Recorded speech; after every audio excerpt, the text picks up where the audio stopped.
it's all kind of cut from that same fabric, I think. It's that enjoying being with community, enjoying being around other humanity, and creating something together. And on a football field, it's a mini version of war. You are a team, you're going against another team, you're battling each other, and someone's going to win, hopefully, because nobody likes a tie. Nobody likes a tie. Nobody likes a tie, and I don't know, I think, is my love for football different than my love for D&D, my love for trumpet, my love for... I don't think it is. I think it's kind of, love fits everything.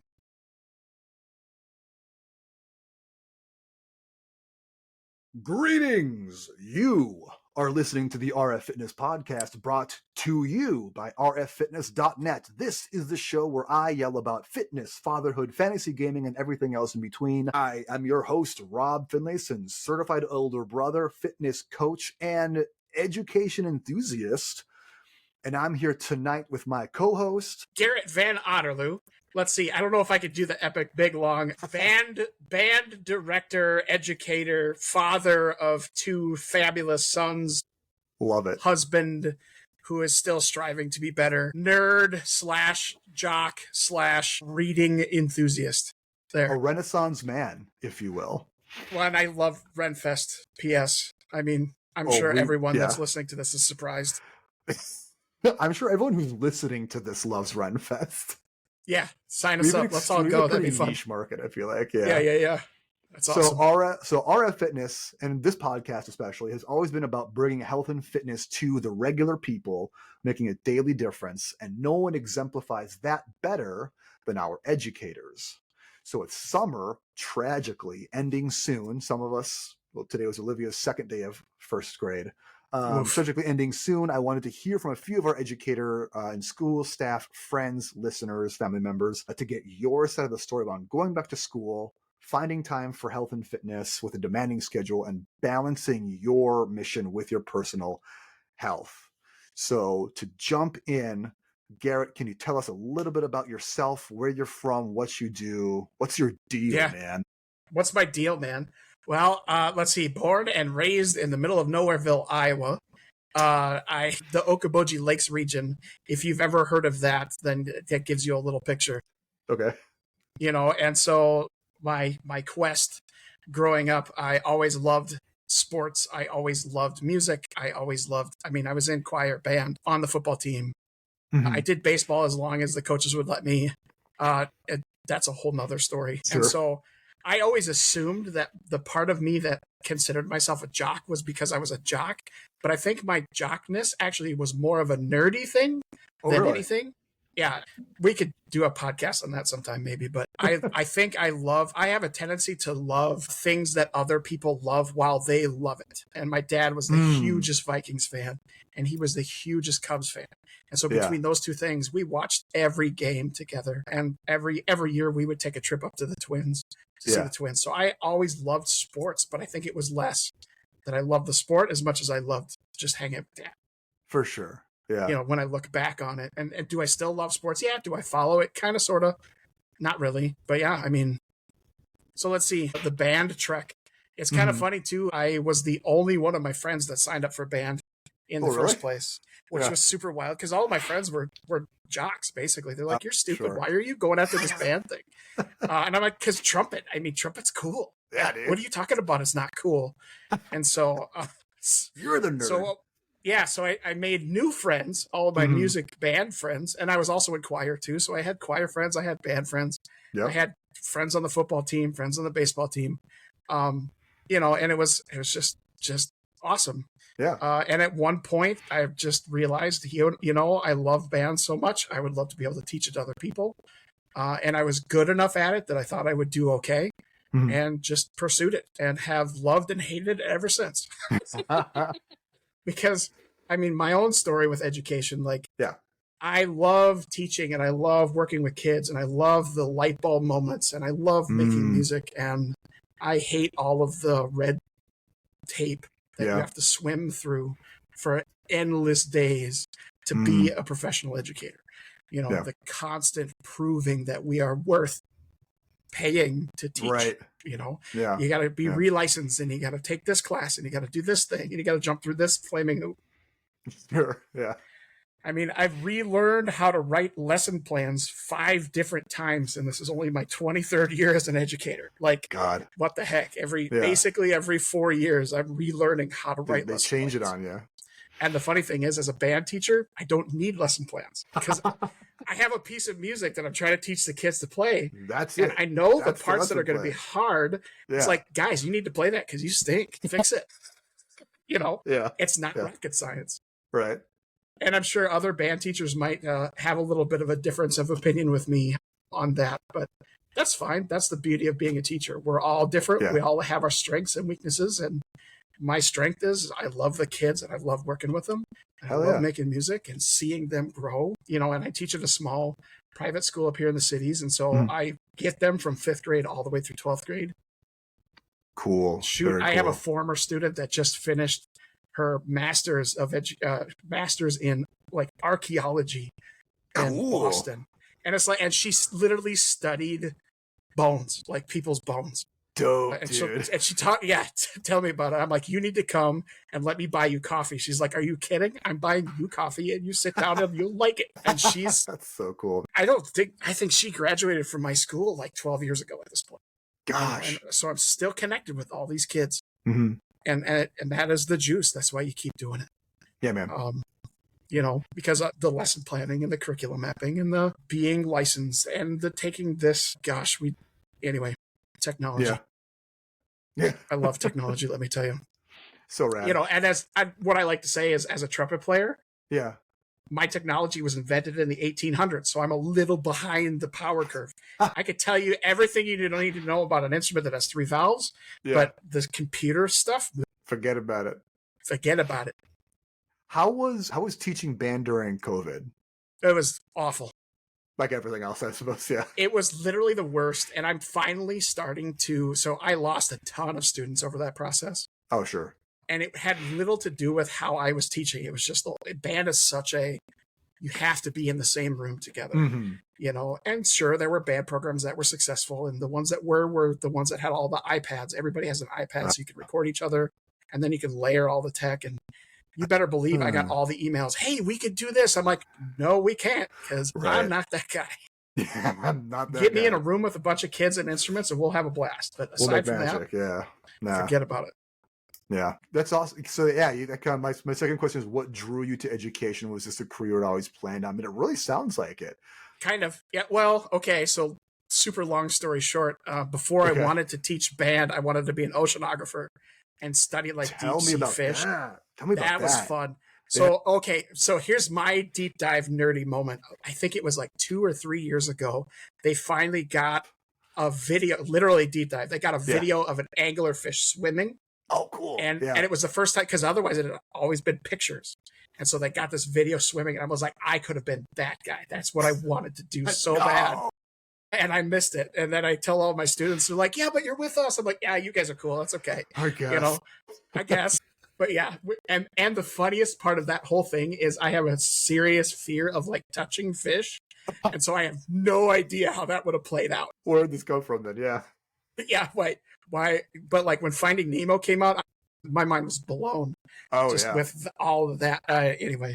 Mm-hmm. Gosh, I'm probably about as 88 as anyone else ever. And I've never been tested for it, which I think just proves that much more. Right. Because I feel like we're already somewhere. You just get away with it. Yeah. Well, I want to talk about question the third. Yeah. Tell me a little bit about your history with fitness, health, sports, etc. Because I know that was fitness, a big part sports. of your... Yes. Yeah. Gosh, sports. I started, my first official sport was probably basketball, and I was terrible. Okay. But again, small, Nowhereville, Iowa, you can bounce a basketball when you're like in first grade. So I think that's what I started. Started baseball in 2nd grade. I started football in 5th grade. Was that 5th grade? 7th grade? 7th grade. And football really became my love in school. Yeah. I just loved. And I think to me, to some degree, it was therapy because, I mean, we didn't know back then, nobody got therapy. Are you kidding? No. Yeah. We're talking the early 90s. Nobody cared, and so, and it wasn't that people didn't care. We just didn't know, Right. It was we didn't know. there wasn't no one was equipped, Right. right, with But like the yeah, but I've always kind of been a teddy bear to some degree. Like I get Mhm. along with people and I'm fairly kind to most humanity. And I put the football pads on, I just become a monster. Like I Yeah, could run anybody over. Um, awesome. and we just laugh and I'd pick them up. It Yeah, was so much fun. And I was okay. Like I was a pretty good football player. sure. But looking back on it, I needed it because even to this day, I have anger issues, like just Sure. deep seated, angry stuff. And that was an Mhm. outlet. And I think what's beautiful about music, and that was also an outlet for me to get, Oh, sure. especially as a trumpet player. I mean, I'm Oh, mad. really? I'm just going to play louder. Sure. Yeah, man. Yeah. Eat like a curly. Anyway, Labels out, Gerritt. Labels out. oh, sorry. But I can't drink it that way, though. The drink is this way. I need a straw. That's what I need. Anyway, I love that idea as sport as an outlet and yeah, arts as an outlet for this very similar absolutely. thing that you're experiencing, but you were able to sort of, I feel like a lot of people maybe incorrectly assume that you're kind of like one or the other, Yeah, right? Like there's obviously this human drive to right, express yourself in some way, to get whatever it is out right. into the world, and that can be playing music or hitting people on a field or painting a Yeah, picture or doing a absolutely. backflip or whatever it is. It's just different ways of expression, which I Yep. think is really, really cool. And one of the ways that I relatively recently have come into is Dungeons and Dragons, and that's something you and I have played together many, many Love times. D&D. Love D&D. Shout out to Gardane, the grave cleric from our previous campaign. Love Oh, that he was one of guy. my favorites too, man. He was so much fun to play. I He was a miss good him. dude. He was a fun The guy. fiery red bearded dwarf. Oh my gosh.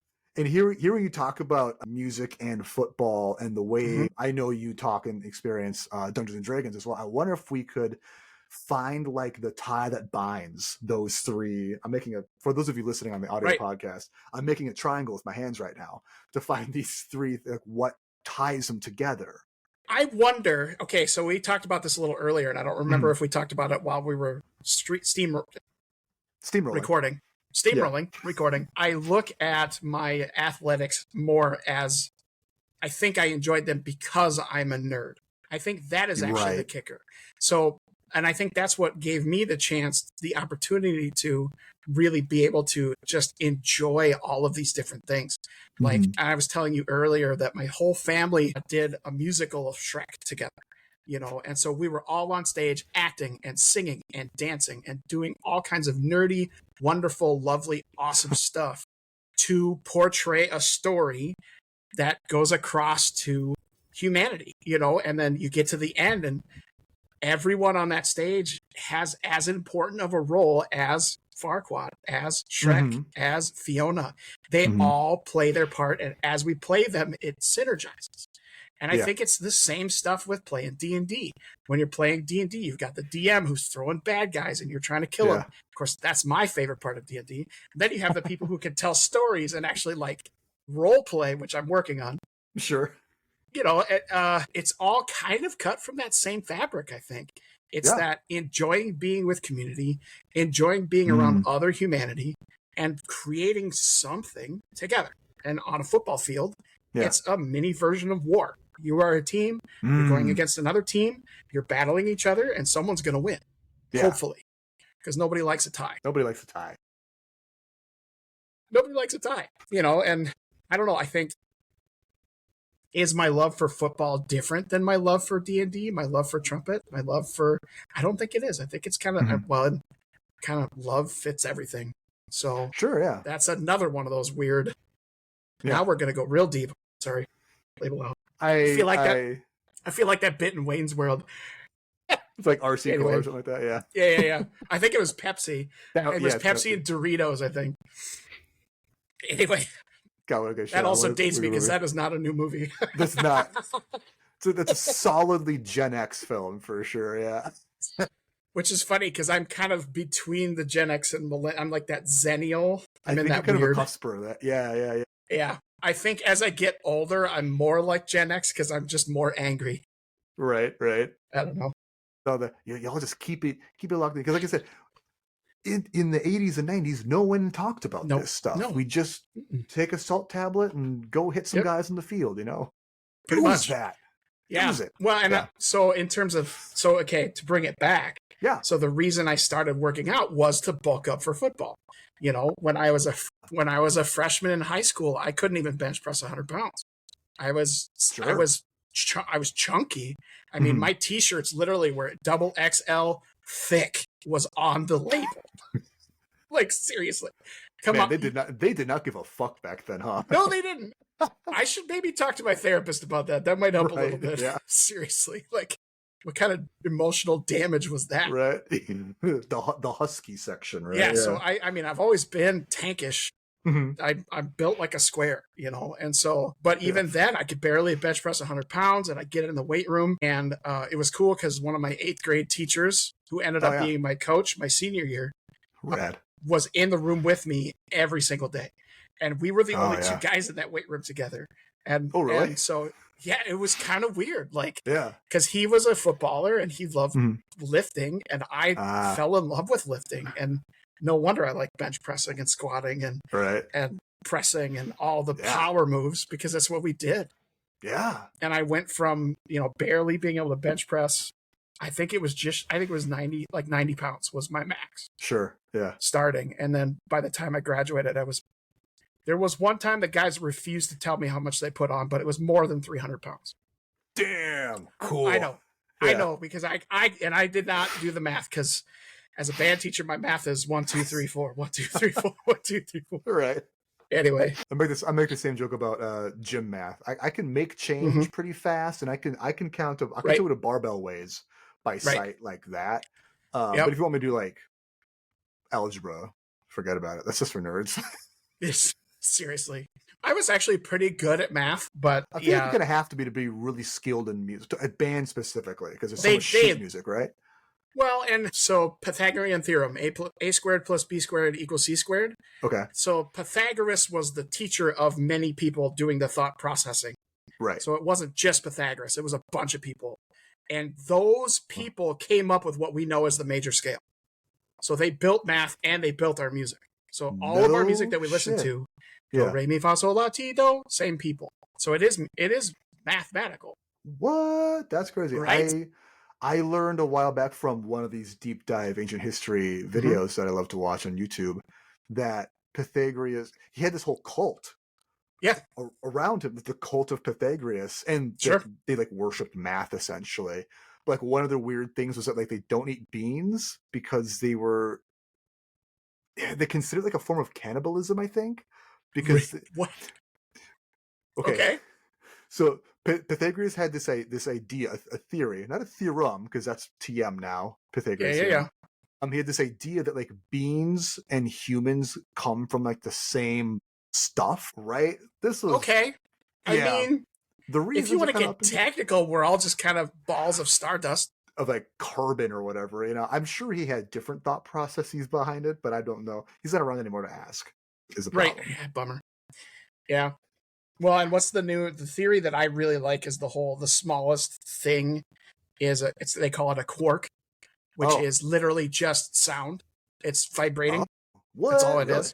So the musician in me is like, yeah, sound built everything. This is music, and this computer is music, and my cat tree that we haven't torn down and thrown away yet is music.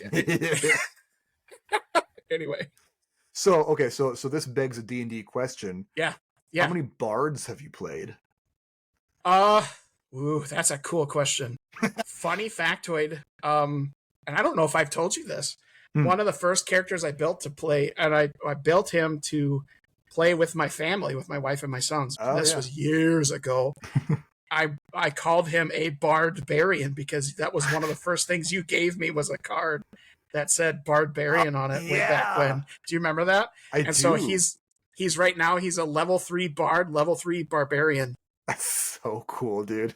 And we did that because we were trying to build characters that were us in D&D. I love that. So that character is literally me, and then Miles built a character that was him, and then Halston built a character that was him, fun. And my wife built one that was her. And now what's fun is we've been away from that storyline for a while, but we're trying to get back on it. And so we might actually judge them so that they portray us a little bit better, because we're talking like 5 or 6 years ago. Right. Yeah. This was the one like shutdown time. I feel like was when we started doing that stuff. Yeah, Yeah, dude. it was a long time ago. I mean, we've been playing D&D together for forever. That's so cool, and I man. love that. Yeah. I'm so jealous of you. Right? I'm waiting for Olivia to get old enough to like really play like real D&D. Like we've done some like minor versions with her. So I got to figure out a way to play with her because Mo doesn't want to play it. She doesn't get down with the D&D too much, but that's fine. That's okay. You can call me and talk about your woes anytime. Yeah, right. We all need therapy of some sort. We all need therapy. And for some of us, it's Dungeons and Dragons. Yeah, Dungeons and Dragons. So the best part, I think my wife actually gets more excited to play D&D than I do, which is saying something. Because I get very excited to play D&D. Who leads your games in your house then? Because it sounds like all four of you have characters. Now we're in the middle of a campaign with a professional DM. Ooh. So it's the son of the guy who created this company called, what is it called? Shoot. I might have to look it up and tell you later. It's D&D B&B. So it's okay. They started with the whole, you could hire them to come into your house, or they have, you can go to, the bed and breakfast. Yeah. And they'll run a game for you at night, and then in the morning they'll run. So we've hired the guy that owns the company to come in, and he ran a game with us where we started at night and then played again like all day the next day. And so you play through this. It was like 12 hours of gaming in one weekend. Actually, that's almost enough Dungeons and Dragons. Almost enough. And the best part is we did not get tired of it at all, because this guy was so good. Cool. That's good. And so now his son is running a campaign that he built himself. And he said most groups get done in 10 or 15 sessions. And I think we just finished like session 23 back in May. Because we're just a bunch of nerds having so much fun. And we're only a third of the way through the campaign. We still have 2/3 to go. What? And he was like, this is crazy. But a D&D is so, like, what's fun is he runs so loose. Like, we'll come up with an idea and he'll be like, take that idea down. Yeah. And then he works it back in like 5 sessions later.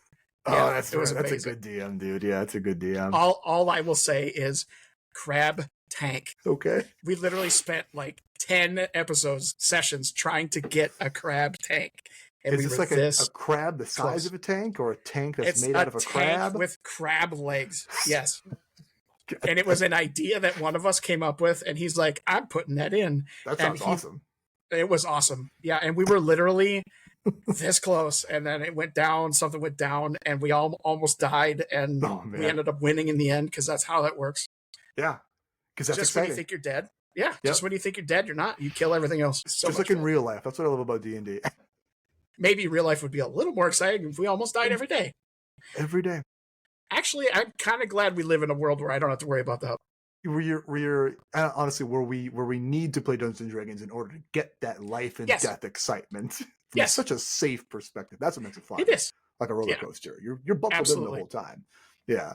So are you able to balance, especially during the school? I don't want to talk about like seasonally here too, because I think that's warrants a conversation. Are you able to balance your health, fitness, hobbies, passions, other projects that you might have with being in the school? Because like you said, it's not just being in the room with the kids. It's lesson planning, all the red tape and all the trainings and stuff like that. Like it's a full-time job, and then there's a full-time job that happens after that. Right. So I'm going to answer this question knowing that you and I have been working together online now since 2019. Yeah, that sounds about Question mark? Yeah. And so over the course of 6 years now. 6 years, yeah. Hot dang, dude. And we were working out before that together too. So that's a whole nother story. In person, in the flesh. In the flesh, like punching things. And yeah, dude. That was so much fun. Anyway. Those were good days. To get back to that again someday would be really fun. Mm-hmm. So over the course of our whole time, I've actually found it easier to work out during the school year because of the routine. Yeah. Now, this last season, so between you and me and everybody that's listening, this last season has been the hardest for me because I just finished what I would call my hardest year of my career. Really? The new beginners that have come up in the world are so vastly different in thought. Their needs are so different Yeah. and their ability to sit for more than 5 minutes at a time is negligible. And so I really struggled with trying to figure out how to get them to enjoy band, to enjoy doing this thing that's very hard to do, learning a musical instrument. Yeah. And the beauty of it, I was just talking with my principal, literally like 2 hours ago, we were at a barbecue together, and he was like, I only lost, I think, 3 students from that group from last year to this year. So they are all signing back up again. So he's like, that's a testament to you, me, that they did actually enjoy the process. They did want to learn. And I'm going, they don't act like it. But kind of weird way of showing it. But that's, I mean, they're just so vastly different than the learners that I've worked with 22 years prior, you know? Yeah. Yeah. But you think about it. This would be 5th graders? These are 5th graders. So they're the kids that they didn't have a regular 1st grade teacher to teach them how to walk down the hallway.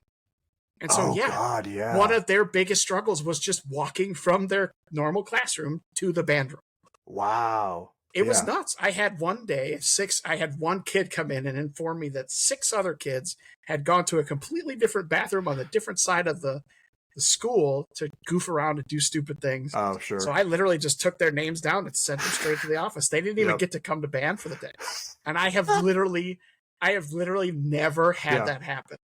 You know, and so rough, and there too, I have to say it out of my mouth too, I do teach at a private school. And so I totally know that public school has dealt with this on levels. I mean, for sure. It's a different story. But yeah, as a private school teacher, it's really weird. And so I never felt like I understood them at all. But they signed up again, so we'll see how that goes. Doing something right. Well, and they did make music at the end of the year. I mean, all right. It sounded like music. People were like, "Hey, that was actually kind of magical." I'm like, "I'm glad you think so." That was pleasant to listen to. It was pleasant to listen to. They actually sounded like music from time to time. Yeah. I imagine, because as I've mentioned before, maybe in this episode or maybe earlier before we started recording, I'm going to interview a couple of other educators in my circles. And I imagine that's probably going to be a pretty, that's going to come up. Yep. Right. Is one of the big things I've been seeing in my algo as the parent of a kid who's now in 1st grade. Everyone's saying this is the year all the kids born, all those COVID kids are in kindergarten this year. That's they are 5 now. Yep. You know, and what's that going to be? It's I don't but I think that's probably. I did hear one story that I was talking with one of our kindergarten teachers at the end of last school year, and they said that class was the first class that the kids came in and they were bouncy and happy and joyful like it always used to be. I mean, I think back to when I was 5, life was great. It was awesome. It was awesome, and learning wasn't hard because, well, that's a whole nother. Yeah, we try to get our kids to learn too much too fast. Humble opinion. Sure. But I mean, when I was a kid, it was normal to not go to kindergarten. Right. Just start school in 1st grade. And so for the fact that I went to kindergarten, I had a leg up on the 1st graders. If you do that now to a child, they're stuck 3 years behind because they've lost so much knowledge. Yeah. You know, it's just wild. And so it's very front loaded. To hear that these kids coming in are starting to act and feel and behave happy. Like a kindergartner. Like a kindergartner should. Yeah. My heart went, yay, so I only have to wait 5 years. Dude, right? But I mean, and to some degree too, you know, part of the process was just having lots of talks with my principals. I want to figure out how to get to these kids. I want to. I just and he keeps reminding me I'm much more effective than I think I am. I am my own worst critic. I get that. Yeah. But any creative. Yeah. Yeah. Well, and that's part of the creative process too. Yeah. You're have going to stink. Yeah. You're going to stink, and then eventually you don't stink so much. Sucking at something's the first step to being kind of good at something. Yeah. Well, and the beauty, and what I'll tell people too, do stuff that you suck at. Create something for the sake of creating.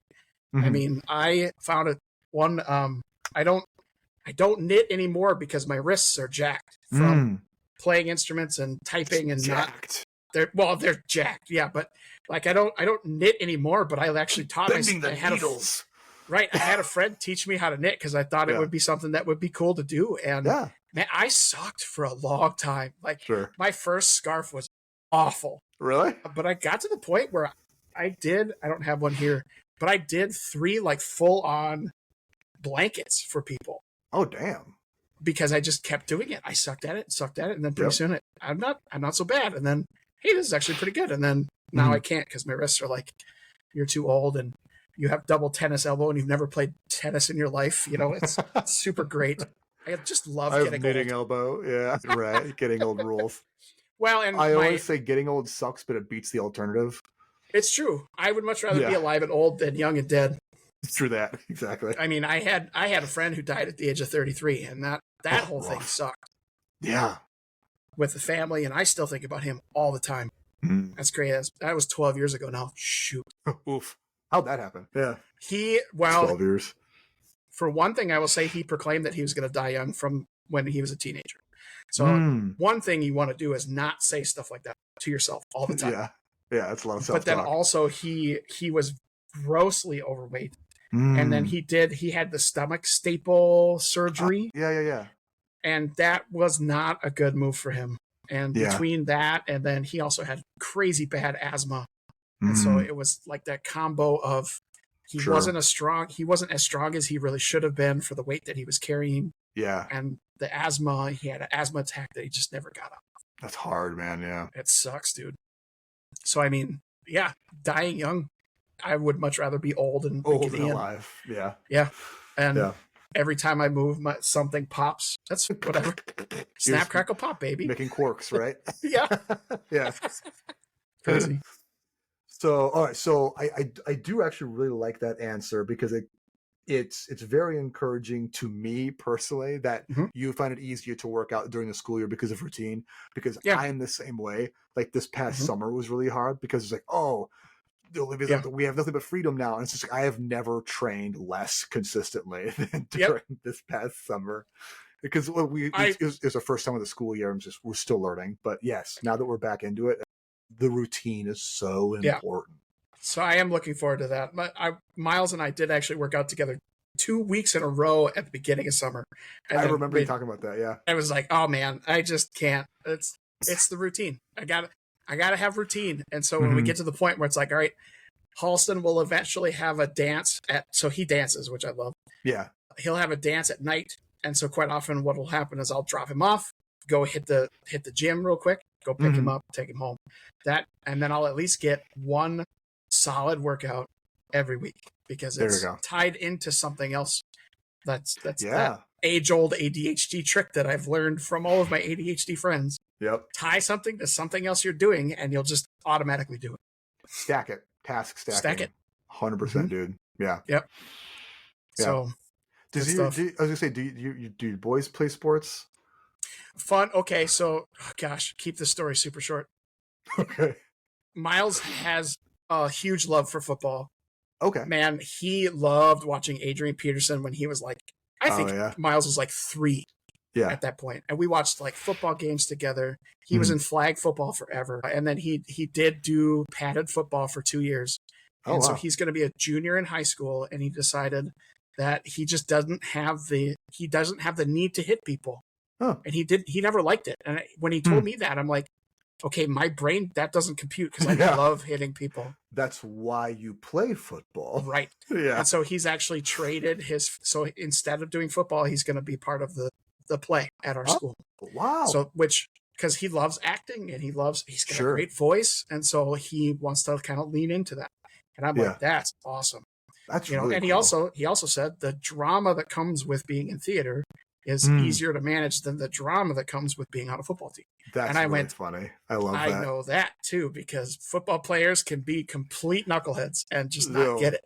So dramatic. Yeah.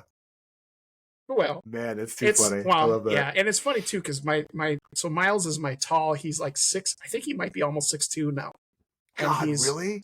Yeah, what, he's dude? just a giant. Oh my I know. God, I remember seeing them as kids around the Y, bro, and they're like hip high. Oh my God, he is a giant, but he is still that string bean. He's always been that same shape.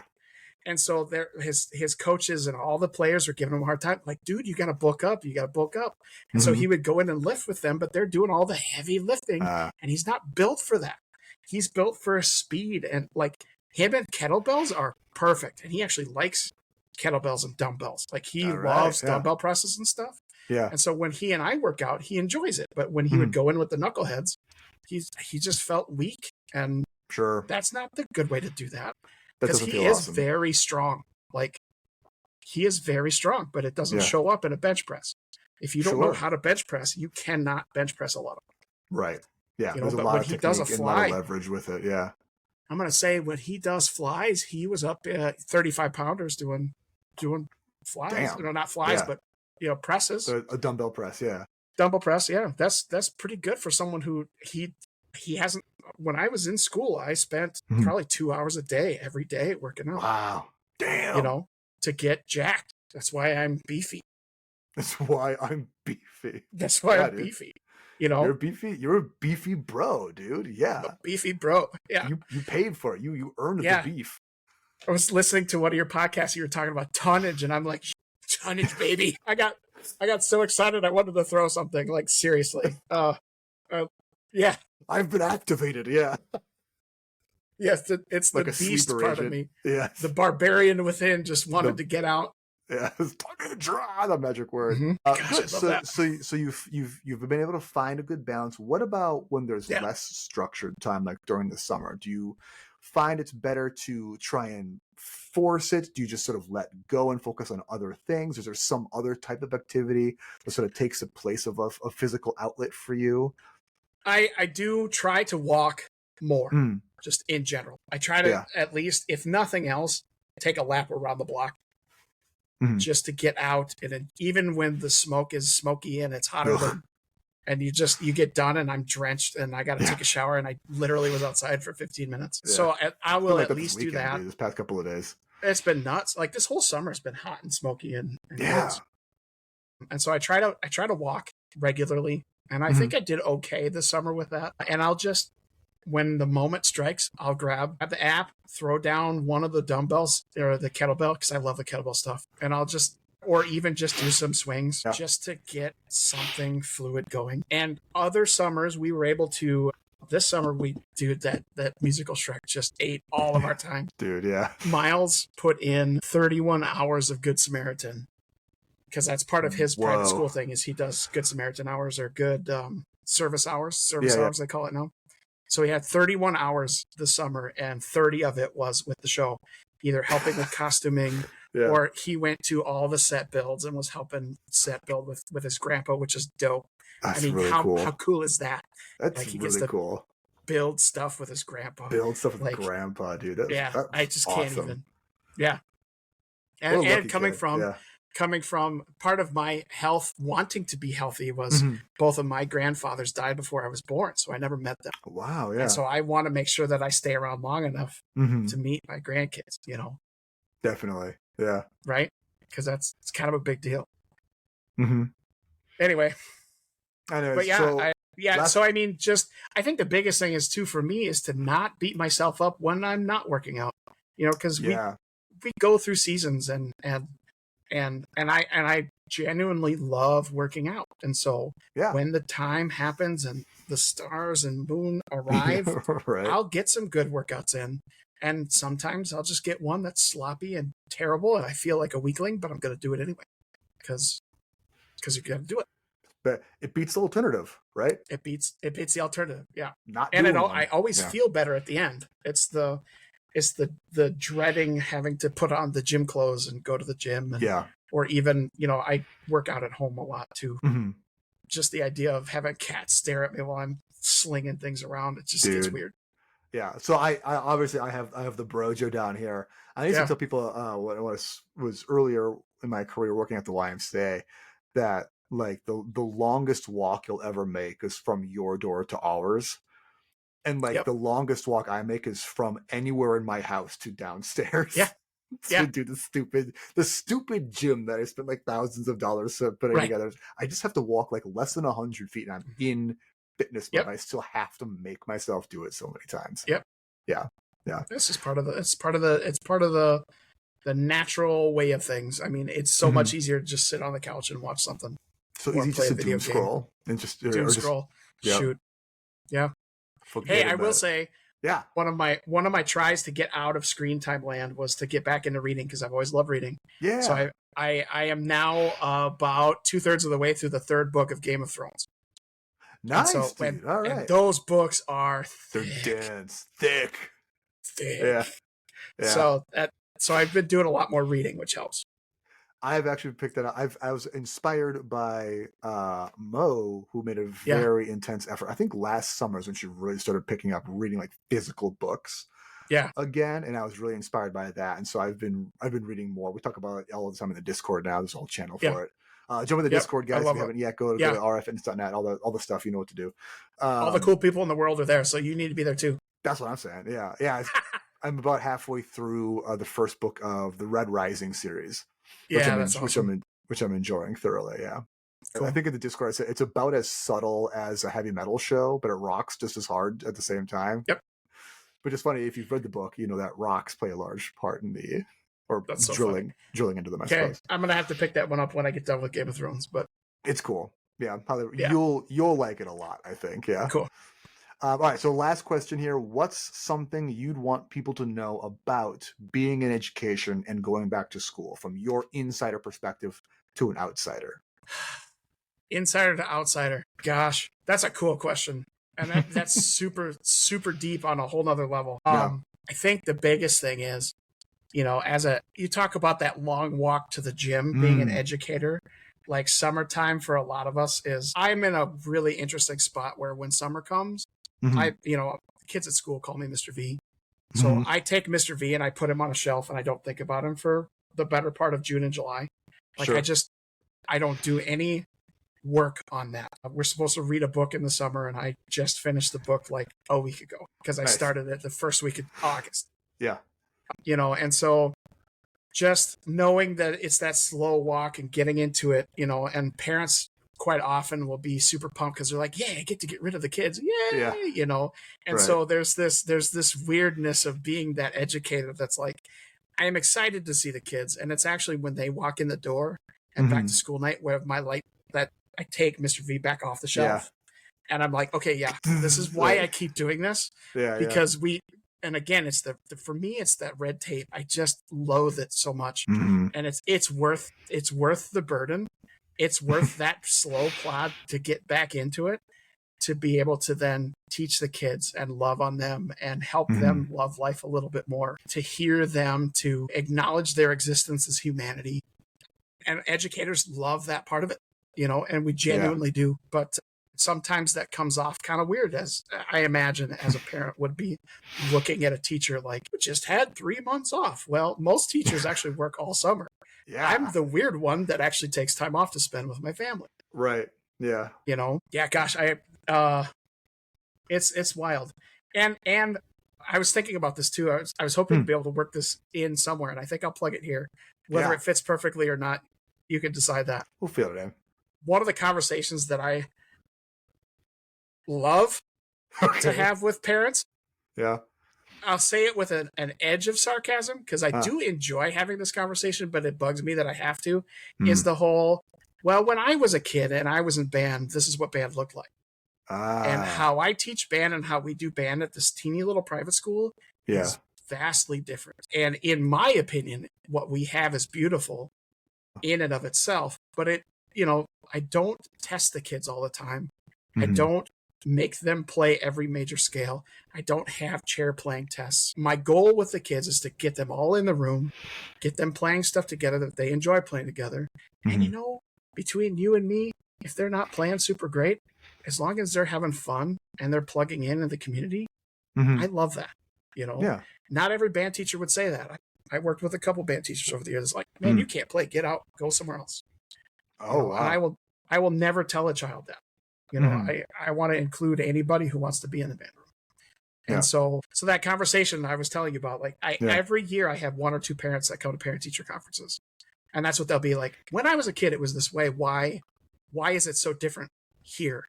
And it almost comes off as isn't this a wrong way to do it? Sure. You know what I mean? That's kind of And what so they're I guess, saying without saying it. yeah. Yeah. So Yeah. I mean, and I am a parent too, so I'm always putting on my parent hat when I'm talking to Yeah. teachers about my kids. Yeah. Like, just know that the teachers really love your kids. Yeah. They do. And it's different. And the game keeps changing. The Mm-hmm. rules keep changing. The kids have, it's like the whole AI thing. Like, Mm. what does education become with AI? What does, and Yeah. all these balls and scenarios and situations. And when you boil it down, we're humans that need to be around other humans Yeah. to help think, to help grow, to help use AI as a tool that's cool, but Right. don't let it do your thought processes for you. Don't Totally. let it make your art for you. Don't let it create poetry for you. Yeah. Don't let it write your book reports for you. Like, Right. like allow your kids to make the messy, sloppy, stupid human mistakes so that they learn and grow, and allow your teachers to do the same, because we screw stuff up a lot, You're and also we don't feel humans. good about it, Yeah. and Yeah. so having that weird phone call it's hard. you Yeah. know Yeah. we're all in the game together, and so Definitely. as we approach it, just I'd love to encourage anyone who has kids and has teachers that are Yeah. difficult, and I tell kids all the time, there's every school you go to, there's teachers that certain kids hate, and it's Sure. like, guys, you do realize they love you and they're trying to teach you the best that they Right. can. Yeah, I They know. just, you're not jiving with them, but Mm-hmm. Johnny loves that teacher. We all had our favorites, and Yep. like it's all a beautiful mess, Yeah.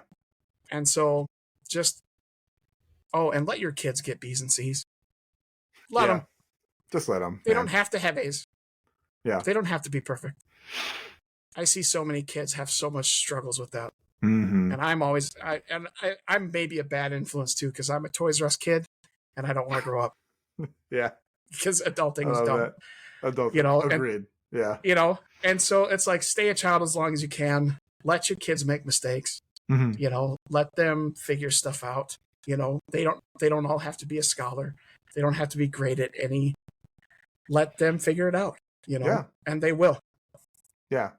Yeah. you Let them know. use that human brain to figure out Yeah, human solutions to human problems, which is the only kind of problems they're gonna have. let them figure it out.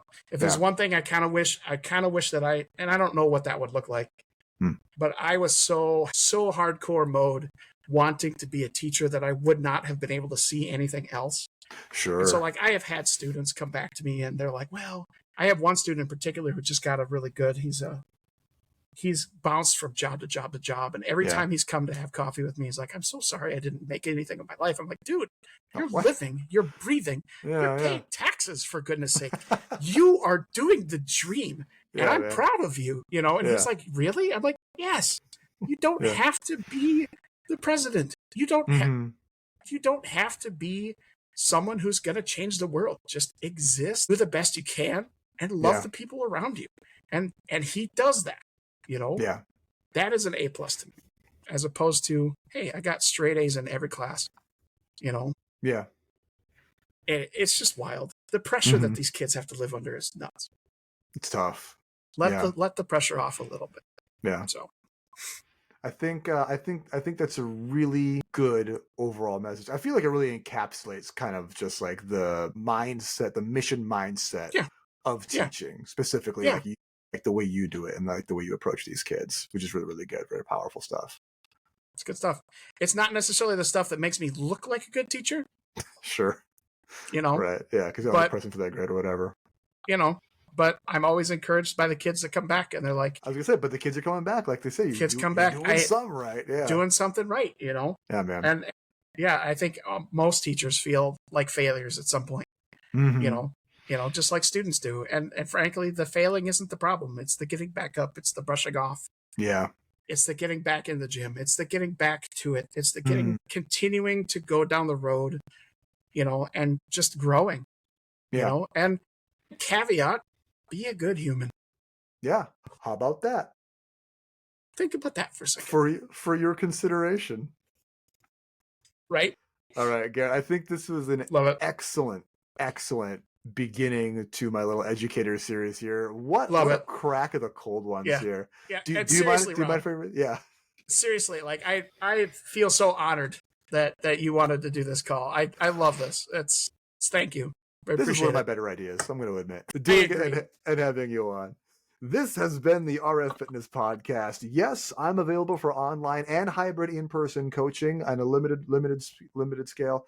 To find out if it's right for you, you can head to rffitness.net. That's rffitness.net, and then scroll all the way to the bottom of the page to see what kind of coaching I offer. You should do the client application and hit join the party to jump into our community Discord server for free. Our theme music is Funk AF by Everett Ullman, distributed at YouTube Studios. Thanks for listening, guys, and as always, say with me, Gerritt, keep questing. questing. Hell yeah. Thanks, man. That's awesome.